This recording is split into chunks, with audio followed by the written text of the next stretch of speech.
বাংলাদেশে যে সংস্কার রব উঠেছে এবং সবাই সংস্কারের দোহাই দিয়ে বিভিন্ন রকমের কথা বলে, কেউ এমন সব অলৌকিক সংস্কারের বিষয় উত্থাপন করে যেগুলোর উদ্দেশ্যই হবে যে নির্বাচন বিলম্বিত করা, যেগুলোর একটা অন্তর্নিহিত উদ্দেশ্যই আছে যে নির্বাচন না হওয়া।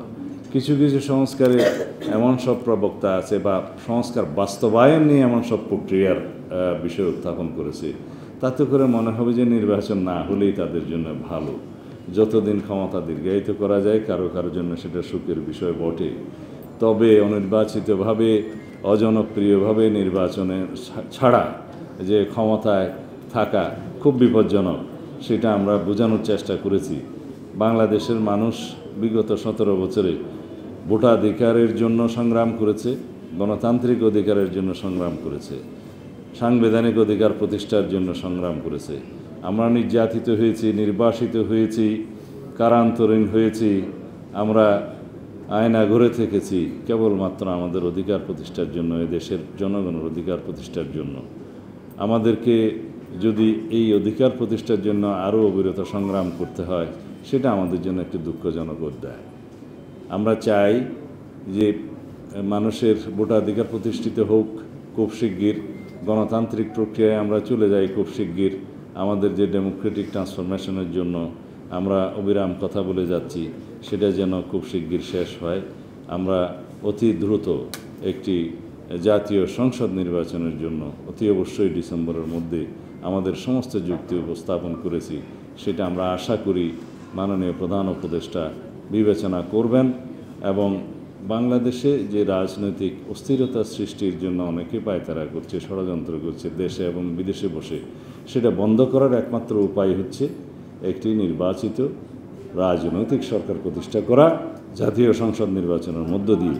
সেটা আমরা যত দ্রুত বুঝতে পারি, বাস্তবায়ন করি, ততই আমাদের জন্য মঙ্গল। এখন অনেকে আমাদেরকে অভিযোগ করেন যে এরা রাষ্ট্র ক্ষমতায় আসার জন্য বিএনপি পাগল হয়ে গিয়েছে।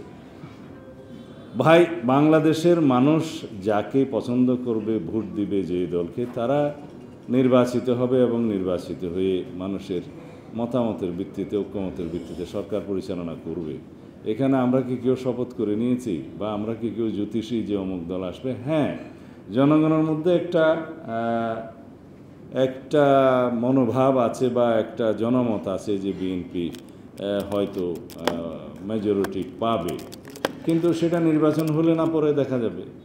এখন সেই আশঙ্কায় অনেকে যারা নতুন নতুন দল করেছে তাদের মধ্যে একটা ভাবনা এসেছে কিভাবে এখান থেকে তারা নিষ্কৃতি পেতে পারে।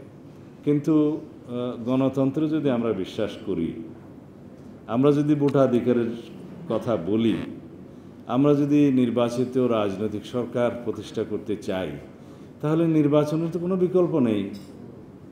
এবং বিশ্ব স্বীকৃত গণতান্ত্রিক পন্থা, রাষ্ট্র পরিচালনার পন্থা, এখনও পর্যন্ত গণতন্ত্রের কোনো বিকল্প নেই। অবশ্য কমিউনিজমের পতন হয়েছে, কোথাও কোথাও মিশ্র কমিউনিজম চলছে, সেটা গণতন্ত্রের বিরুদ্ধে। কোথাও কোথাও হয়তো নর্থ কোরিয়ার মতো শাসন ব্যবস্থা চালু আছে, তারাও অবশ্য Democratic Republic of north Korea বলে, কিন্তু কেন বলে সেটা আল্লাহ মালুম। যাই হোক, আমরা সবাই গণতন্ত্রের পক্ষে, আমরা সবাই ভোটাধিকার প্রতিষ্ঠার জন্য অতি শিগগির নির্বাচনের পক্ষে।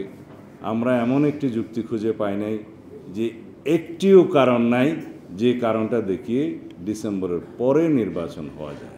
আমরা গতকালকেও সেই প্রশ্নটা উত্থাপন করেছি যে একটি মাত্র যুক্তিও যদি থাকে সেটা আপনারা উত্থাপন করুন, কেন ডিসেম্বরের পরে নির্বাচন হবে। সুতরাং ডিসেম্বরেই যথেষ্ট দেরি, এর আগেও নির্বাচন করা সম্ভব। আমরা ইতিপূর্বে অনেকবার বলেছি যে সমস্ত সংস্কার প্রস্তাবগুলো শুধুমাত্র সংবিধানের সংশোধনী বাদে সমস্ত সংস্কার প্রস্তাবগুলো যদি জাতীয় ঐক্যমত্যের ভিত্তিতে গৃহীত হয়, সেগুলো বাস্তবায়নের জন্য শুধু 1 মাস আরও কম সময়ের মধ্যে বাস্তবায়ন করা যায়।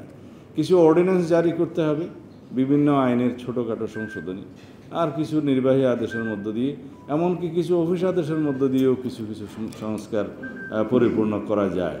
তবে আমাদেরকে চিন্তা করতে হবে আমরা যেন এই সমস্ত বিতর্কের মধ্য দিয়ে আমাদের ফেসিবাদ বিরোধী যে জাতীয় ঐক্য আছে সেটা বিনষ্ট না হয় এবং এর মধ্যে যেন কোনো ফাটল না ধরে, কোনো গণতান্ত্রিক শক্তিগুলোর মধ্যে যেন বিভেদ সৃষ্টি না হয়, সেটা আমাদের মাথায় রাখতে হবে এবং আমরা যৌক্তিকভাবে সকল কিছু মাথায় রেখে আমরা খুব দ্রুত একটি গণতান্ত্রিক উত্তরণের পথে এগিয়ে যাই।